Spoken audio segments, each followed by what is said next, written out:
السلام عليكم، نتمنى تكونوا بخير. الفيديو الثاني فيما يخص الفيزيولوجي سيلولار. بالضبط الشابيتر الاول درنا في الشابيتر في الفيديو الاول غير واحد التقديم على شي مصطلحات، مثلا الفرق ما بين سيرفيلانس وريغولاسيون. ودابا غنبداو chapitre 1 mise en évidence de l'existence d'un contrôle du cycle cellulaire.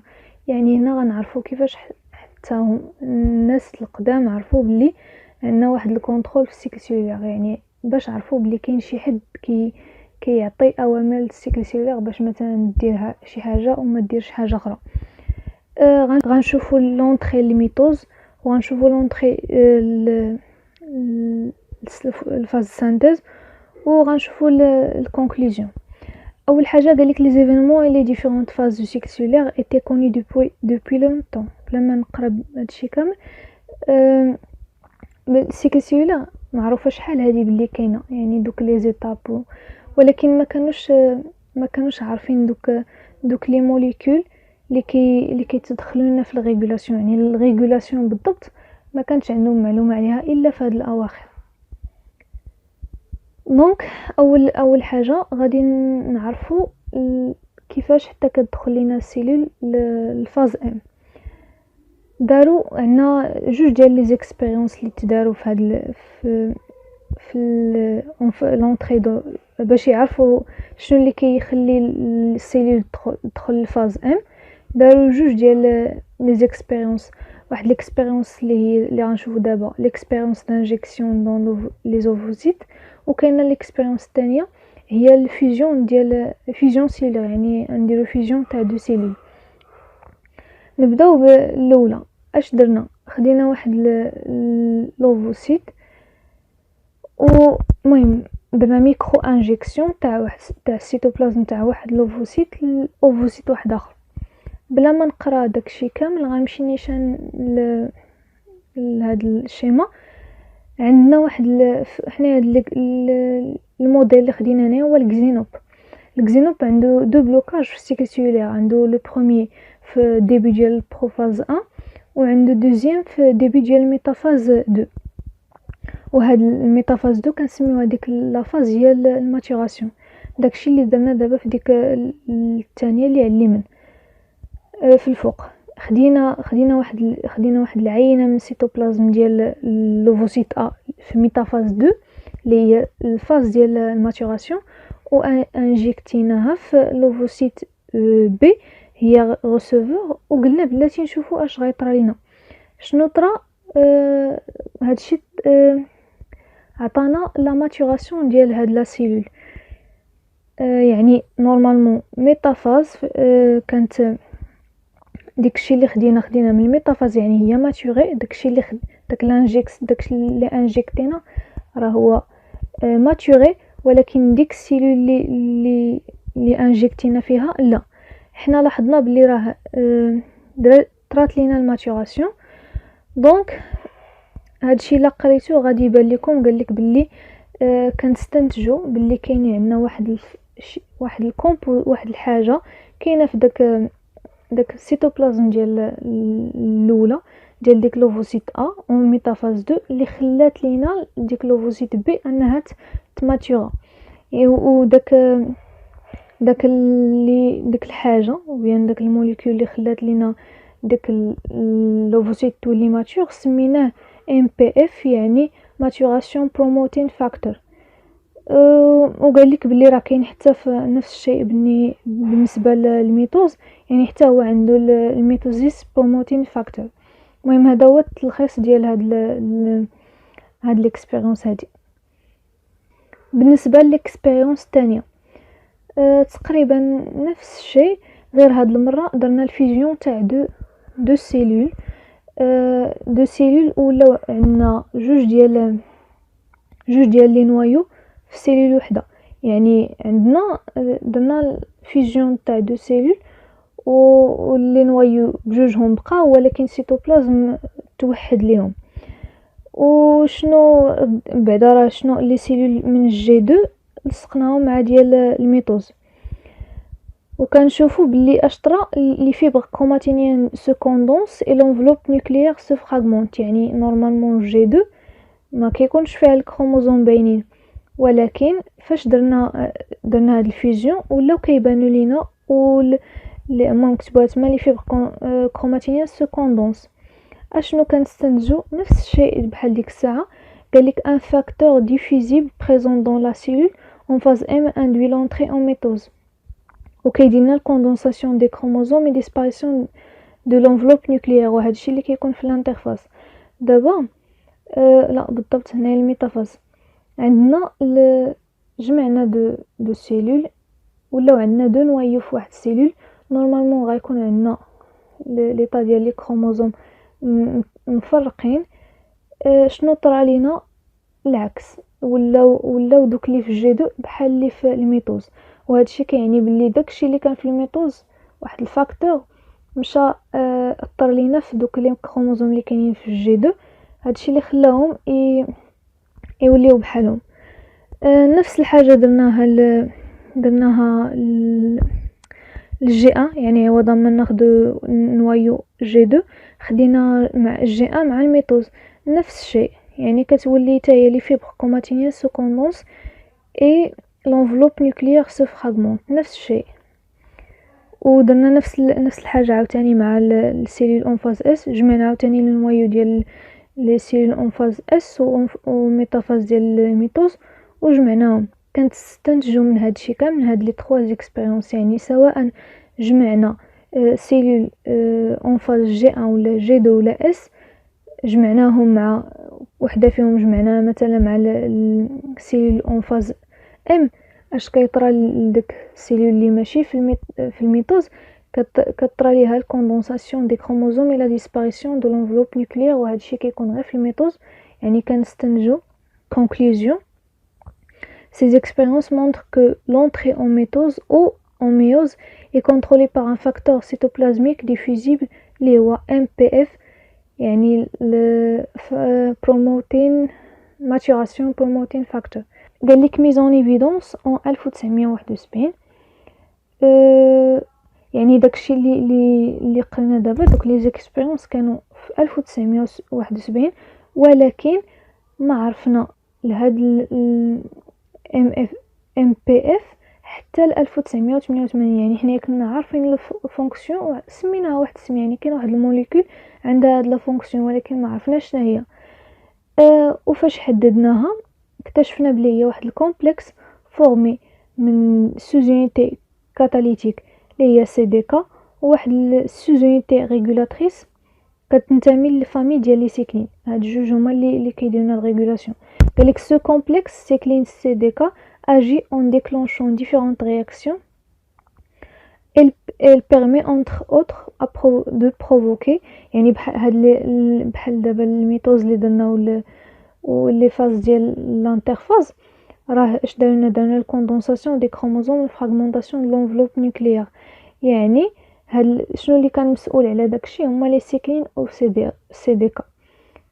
كنتمنى يكون هادشي واضح. اللي مهم هنايا هو تعقلوا على التجربه، حيت كاينين دي اسئله في الامتحان كانوا على هذا وعلى ليكسبيريونس غنشوفوهم في الاخر ديال الفيديو. عندنا l'entrée en phase S, réplication de l'ADN, est aussi sous contrôle d'un facteur diffusible. قالك de même que précédemment، يعني نفس الشيء ديال ديك الساعه. اش درنا هاد المره؟ خدينا كناخدو واحد السيلول في فاز اس كنديروها مع سيلول اون فاز جي 1 ولا جي 2، يعني على حساب ماشي المهم كنجربوهم بجوج. كنديرو جي 1 مع اس كنلاحظوا باللي عندنا بلي كاينه الريبليكاسيون. يعني بحال قلتي درنا واحد تما كانت واحد الموليكول في عند الاس اللي مشات لعند جي 1 وخلات الريبليكاسيون تبدا، ولكن في جي 1 مع اس لا، ما كتكونش عندنا انه نوفيل ريبليكاسيون، يعني صافي دازت الريبليكاسيون ما غاديش نعاودوها. هذه هي ليكسبيريونس. خدينا نوايو اس نوايو جي 1 جمعناهم ولقينا سانتيز ADN puis entrée en mitose، يعني طرات لنا الريبليكاسيون. هادشي اللي بغينا حنا نعرفو. دونك اش كنستنتجو un facteur contenu dans le cytoplasme de la cellule en phase S agit sur les fibres chromatiniennes de la cellule en G pour induire la synthèse de l'ADN. يعني كاين واحد الفاكتور في السيتوبلازم ديال لا فاز اس كيمشي ياثر لينا على لي فيبر كروماتينيين في اللي كاينين في السيلول جي، هادشي كيدير لنا لا سانتيز ديال الادين. دونك كنقولوا بلي راه كاين عندنا في السيتوبلازم ديال لا فاز اس واحد الفاكتور اللي كيدير لنا ستيمولاسيون ديال لونطري اون فاز اس. في القسم الثاني، المهم التجربه الثانيه، درنا نوايو تاع سيلول اس مع نوايو تاع واحد السيلول في فاز جي 2، ولكن هاد المره ما كايناش واحد الموديفيكاسيون د لا كروماتين، ما كايناش ريبليكاسيون، ما طرينا والو، نفس ردوا البال راه نفس الشكل، نفس التصويره، ما تبدل والو. هنايا كنقولوا لو فاكتور كونتوني دون لو سيتوبلازم لا سيلول en phase S n'agit pas sur les fibres chromatiniennes déjà répliquées. دونك حنايا دابا اش كنستنتجو بلي دوك لي فيبر كروماتين اللي عندنا هما راه اصلا ديجا ريبليكي. هادشي عارفينه حيت جي دو راه تابعه لاس، يعني تريبليكا ما غندخلو للجي دو الا ولا دي ان تريبليكا. كنقولوا بلي سو فاكتور، يعني داك الفاكتور اللي قلنا كاين في السيتوبلازم تاع السيلول اس، كنقولوا بلي هو n'est pas actif sur les cellules ayant déjà répliqué leur ADN. Il existe donc un mécanisme، يعني كاين واحد الميكانيزم كيبلوكي لينا toute nouvelle réplication tant que la mitose n'a pas eu lieu. يعني عندنا واحد لافاز اللي هي اس كيطرى لنا فيها الريبليكاسيون، فاش كتجينا الميتوز، فاش كتجينا الجي دو، سواء درنا ديك بحال لانجيكسيون ولا جمعناهم ولا درنا اللي درنا، ولا ربما نديرو داك لانجيكسيون ديال داك الفاكتور ستيمولاسيون، ما غيتبدل لنا والو، ما غادي طرا ريبليكاسيون وحده اخرى حتى ندوزو الميتوز. قال لك un facteur présent en phase S permet l'entrée en S des cellules n'ayant pas encore répliqué leur ADN. دونك اش غنقولوا؟ عندنا بلي كاين واحد الفاكتور في داكشي اللي قلنا نعاودوه. الفاكتور عندنا في الفاز اس كيمكن لينا ان ندخلوا للفاز اس دي سيلول n'ayant pas encore répliqué leur ADN. يعني الا كان عندنا واحد نوايو فيها لادين باقي ما تريبليكا ودرنا ليها داك الفاكتور دو كروسونس، غطرى ليها الريبليكاسيون. وهاد قالك ce facteur est par contre sans effet sur les cellules ayant déjà réalisé la phase S. داكشي اللي قلنا ديك الساعه، داك الفاكتور دو ستيمولاسيون عنده تاثير على النوايو اللي لادين ديالها باقي ما دار الريبليكاسيون، على العكس الا كانت عندنا واحد لادين ديجا ريبليكي ما غادي دير ليه والو. هادشي كيعني كيف قلنا بلي كاين واحد الميكانيزم كيبلوكي لينا داكشي. قالك notez bien le noyau S n'entrera en mitose que lorsque la réplication sera terminée. عندنا contrôle de l'entrée en M، يعني داكشي مترابط مع بعضياته. قالك ce facteur en fait a un complexe protéique qui est de même nature que le MPF، c'est-à-dire formé d'une CDK associée à une cycline. يعني كنا فاش هضرنا على l'entrée en mitose قلنا بلي داك الام بي اف عباره عن واحد الكومبلكس سيكلين سي دي كا. نفس الشيء دابا في لونطري ديال اس، نفس الكومبلكس هي اللي كتدخل. الكونكلوزيون لهذا الشيء كامل، عندنا دو ترانزيسيون امبورطونط dans le cycle. قالك ces expériences permettent donc de mettre en évidence que deux transitions importantes dans le cycle cellulaire, l'entrée en mitose et l'entrée en S, sont sous la dépendance de facteurs de régulation. يعني جوج ديال التحولات مهمين في هذا السيكل سيلولار كيتحكموا فيهم فاكتور دو ريغولاسيون. وحنايا راه عرفنا باللي لي فاكتور اللي بالضبط كيديروا لنا هادشي هما دوك لو كومبلكس سيكلين سي دي كا. كيكونوا عندنا كيف ما شفنا دابا حنا اونطري اون فاز اس و لونطري اون ميتوز. غنشوفوا لي كاركتيرستيك ديال هاد لي موليكول اللي شنا، يعني لي سي دي كا و لي سيكلين. انا قال لك une cycline protéine sans activité enzymatique est dans la présence indispensable à l'activité du complexe varié au cours du cycle. يعني عندنا قلنا complexe cycline CDK. cycline راه مهمه بزاف للCDK. حنا راه من بعد نشوفوا في الشابيتر الاخر شكون اللي بلي هما بجوجهم مهمين، ولكن السيكلين علاش مهمه؟ عندها واحد الدور ديالها هو انها تاكتيفينا CDK. عندنا d'une kinase active lorsqu'il est associé à une cyclique، يعني CDK عندنا ولكن خصها لي سيكلين باش تاكتيفا، وبلي ديك السيكلين راه كتكون عندنا قالك فاري او كور دو سيكل، يعني كتكون عندنا في واحد الوقيته محدده في لو سيكل. Comprendre comment le cycle cellulaire est régulé nécessite donc de comprendre ce que sont ces CDK et de comprendre leur mode d'action. يعني باش نعرفوا داكشي كيفاش خدام خصنا ضروري نشوفوا هاد لي موليكول وعندنا لي CDK، حتى اصلا هما اللي مهمين. لي سيكلين المهم حتى هما مهمين حيت كيديروا لنا لاكتيفاسيون، ولكن ماشي بحال الCDK. دابا غنمشيو نشوفوا واحد جوج الاسئله كاينين في لي زيكزام الفايتين على هادشي نيت. هو ليكزام اللي قلت لكم غنشوفوا جوج الاسئله هما هاد ليكزام فيه غير 3 د الاسئله على هادشي اللي متعلق بالسيكل سيلولار، او بالضبط متعلق بهادشي اللي درنا دابا في هاد الفيديو. دونك بلا ما نقرا هادشي غنمشي نيشان لدوك جوج الاسئله اللي عندنا باش نقول لكم. المهم غير غنوريكم طريقه، راه اون فوا تكونوا دوزتوا الفيديو حتى لهنايا غادي تكونوا فهمتوا، والبوليكوب راه غيعاونكم. ماشي حتى اصلا هذا غير مسألة حفظ وفهم، الا فهمتي راه غتجاوب. قالك les premières expériences qui ont permis la mise en évidence d'un contrôle du cycle cellulaire ont utilisé des techniques de micro-injection et de micro-manipulation des cellules. Par un schéma proposé, une expérience qui met en évidence l'existence de contrôle du cycle cellulaire, il est recommandé de préciser la phase du cycle des cellules utilisées et de donner votre interprétation des résultats. هادشي عرفتي داكشي اللي درنا هو اللي غيتحط كما هو، ما كاين لا ما تفكرش فيها، الا فهمتي غتحط داكشي. يعني شنو خصك دير؟ حنا درنا جوج ديال لي زيكسبيريونس ياك. المهم في الاول بعدا في الميكرو حيت راه قالك بروبوزي اون اكسبيريونس، يعني ما كاينلاش دير بزاف. عندك قالك هنا دي تكنيك دو ميكرو انجكسيون دي ميكرو مانيبيولاسيون دو سيلول، يعني تقد دير جوجات. ديك ميكرو انجكسيون يعني فاش درنا لي لوفوسيت، يعني فاش خدمنا لي زوفوسيت وقال لك حدد لينا لي فاز، يعني حنا كنا اش درنا ديك الساعه الانترفاز مع الميتوز، يعني داك الشيء خصو يترسم قال وتحدد لي فاز ونديروا الانتربريتاسيون. يعني الانتربريتاسيون باينه، غادي نقولوا بلي راه كاين واحد الفاكتور اللي خلى اللي كاين في السيتوبلازم ديال مثلا ديك اللوفوسيت اللي كاينه في الميتافاز 2، هي اللي دارت لينا ديك الماتوراسيون ديك السيل اوفوسيت بي. يعني وصافي هادشي اللي غديروا. هذه هي الشيما اصلا غترجعوا للكور كما هي محطوطه، ما غاديش ما نظنش خصكم تزيدوا شي حاجه.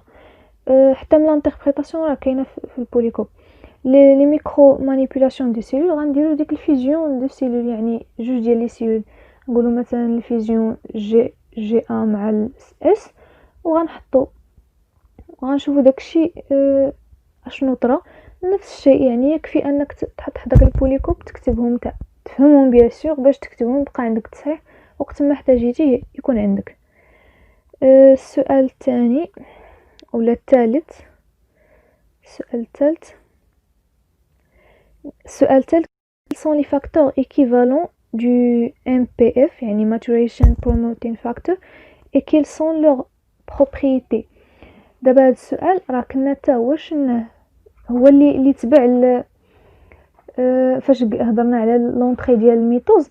قلنا باللي ديك السنه ما عقلش عليها، ديك السنه اللي طرا فيها الميزون ايفيدونس ديال هذا الفاكتور، وكاينه واحد العام واحد اخر هي فاش طرات لينا فاش عرفناه هو بالضبط. دوك لي فراز لو تكتبوهم كيما هما محطوطين، سينو غتكتبوا ليه سي دي كا وسيكلين بطريقه واحده اخرى، وتقولوا بلي ديك السيكلين وسي دي كا هما اللي مثلا كيديروا لنا الكوندونساسيون ديال لي كروموزوم مثلا في ديك الحاله اللي خدينا يعني ديال الميتوز. وهكذا غتكون جاوبتي على جوج الاسئله من اصل 3 د الاسئله فهادشي غير شابيتر وحده، غير لي ميزو اون ايفيدونس. نتمنى يكون هادشي واضح ولا يوفق الجميع.